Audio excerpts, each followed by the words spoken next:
Pernah nggak sih dapat surat dari kantor pajak dan langsung keringet dingin? Tenang-tenang, nggak semuanya itu berita buruk kok. Hari ini kita bakal bedah tuntas sebuah dokumen resmi yang isinya justru kabar gembira, pembatalan surat tagihan pajak atau STP untuk pajak pertambahan nilai. Yuk kita lihat bareng-bareng apa artinya ini. Pasti banyak dari kita yang pernah ngalamin kan? Dapat surat resmi, bahasanya kaku, istilahnya aneh-aneh, bikin pusing. Tapi tahu nggak, kalau kita paham cara bacanya, ini bisa jadi kekuatan kita loh. Kayak di kasus yang kita bahas ini, di balik semua bahasa formal itu, ternyata ada kejutan yang menyenangkan. Oke, biar nggak tersesat di labirin perpajakan, ini dia peta jalan kita hari ini. Kita mulai dengan membedah suratnya, terus kita cari tahu kenapa tagihannya dibatalkan. Lanjut, lihat dasar hukumnya, sampai ke bagian paling seru, yaitu keputusan akhirnya dan apa artinya semua ini buat kita. Langsung aja kita mulai ya. Oke, kita masuk ke bagian pertama. Ayo kita bedah surat ini. Tenang aja, nggak pakai alat bedah kok. Tujuannya simple, biar kita kenalan sama istilah-istilah penting di dalamnya. Anggap aja ini pemanasan sebelum kita masuk ke inti ceritanya. Jadi, apa itu surat tagihan pajak atau STP? Gampangnya anggap aja ini semacam invoice resmi dari kantor pajak. Biasanya dikirim kalau kita ada kurang bayar atau kena sanksi administrasi. Nah, dokumen yang kita bahas ini spesial karena ini adalah surat pembatalan untuk salah satu STP itu, khususnya yang terkait pajak pertambahan nilai atau PPN. Oke, kita udah tahu apa itu STP. Sekarang pertanyaan terbesarnya, kenapa tagihan ini bisa dibatalkan? Nah, disinilah kita akan bermain jadi detektif pajak. Kita bakal selidiki apa sih yang bikin kantor pajak sampai berubah pikiran. Nah, ini dia petunjuk utamanya, langsung dari kutipan suratnya. Kuncinya ada di frasa berdasarkan data dan atau informasi yang diperoleh. Artinya, Direktorat Jenderal Pajak menemukan informasi baru yang membuktikan kalau tagihan sebelumnya itu ternyata nggak benar. Yap, ini jadi bukti kalau sistem pun bisa melakukan koreksi. Dan ini bukan keputusan yang asal-asalan loh, alurnya jelas banget. Dimulai dari penemuan data baru, terus data itu diteliti secara serius sampai jadi laporan resmi, itu ada nomornya segala, baru deh setelah itu diusulkan pembatalan. Ini menunjukkan kalau ada prosedur internal yang sangat rapi untuk mengoreksi kesalahan. Nah, ini istilah yang keren banget, secara jabatan. Artinya apa sih?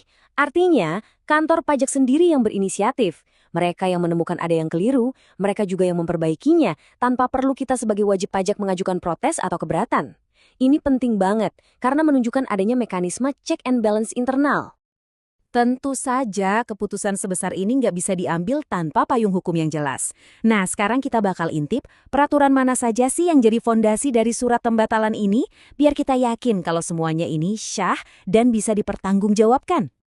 Jadi, surat ini merujuk ke beberapa kitab suci perpajakan, mulai dari Undang-Undang tentang Ketentuan Umum Perpajakan, Undang-Undang PPN, sampai ke peraturan-peraturan yang lebih teknis. Intinya adalah, ada landasan hukum yang kuat yang memberi wewenang pada Dirjen Pajak untuk membatalkan tagihan yang terbukti tidak benar, baik itu atas permintaan kita maupun atas inisiatif mereka sendiri. Dan sekarang kita tiba di bagian puncaknya, bagian yang paling kita tunggu-tunggu dari surat ini. Putusan akhirnya gimana, dan apa dampaknya secara finansial buat wajib pajak yang bersangkutan. Coba deh perhatikan, betapa spesifiknya dokumen ini. Nomor surat tagihannya ada, masa pajaknya jelas, sampai nama wajib pajaknya juga disebutkan. Dalam dunia administrasi, detail seperti ini penting banget untuk memastikan keputusannya tepat sasaran dan mengikat secara hukum. Dan inilah dia hasilnya, disajikan dengan sangat jelas di tabel ini. Coba kita lihat kolom jumlah semula, tagihannya hampir 2 juta rupiah. Tepatnya 1.938.015 rupiah. Sekarang coba geser mata Anda ke kolom menjadi. Dan angkanya menjadi 0 besar. Betul sekali, Anda tidak salah lihat, 0 rupiah. Tagihan yang hampir 2 juta itu dihapus sepenuhnya.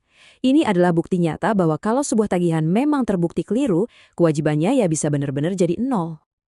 Oke, ceritanya menarik ya. Tapi mungkin ada yang bertanya, gimana kita tahu surat kayak gini asli, bukan tipuan? Pertanyaan bagus. Dan yang lebih penting lagi, pelajaran apa sih yang bisa kita ambil dari semua ini? Nah, di zaman serba digital ini, Ngecek keaslian dokumen itu gampang banget. Lihat deh, ada QR code di suratnya. Cukup scan pakai kamera handphone, nanti kita akan langsung dibawa ke situs resmi pemerintah untuk verifikasi. Ini cara paling cepat dan pasti buat memastikan dokumen di tangan kita itu asli. Jadi, pelajaran pentingnya apa? Pertama, tagihan pajak yang keliru itu bisa dibatalkan. Kedua, kantor pajak sendiri bisa kok yang berinisiatif alias secara jabatan. Ketiga, kita bisa verifikasi dokumennya secara digital. Dan yang terakhir, ada kerangka hukum yang jelas untuk memperbaiki kesalahan. Intinya, sistemnya punya mekanisme koreksi. Dan ini memberikan kita rasa aman sebagai wajib pajak. Kasus ini jadi pengingat nyata bahwa kesalahan dalam tagihan pajak itu bisa dan memang diperbaiki. Nah, ini membawa kita ke satu pertanyaan penting untuk direnungkan. Kalau suatu saat Anda menerima tagihan pajak yang Anda rasa salah, apa langkah pertama yang akan Anda ambil? Memahami hak dan prosesnya adalah kuncinya.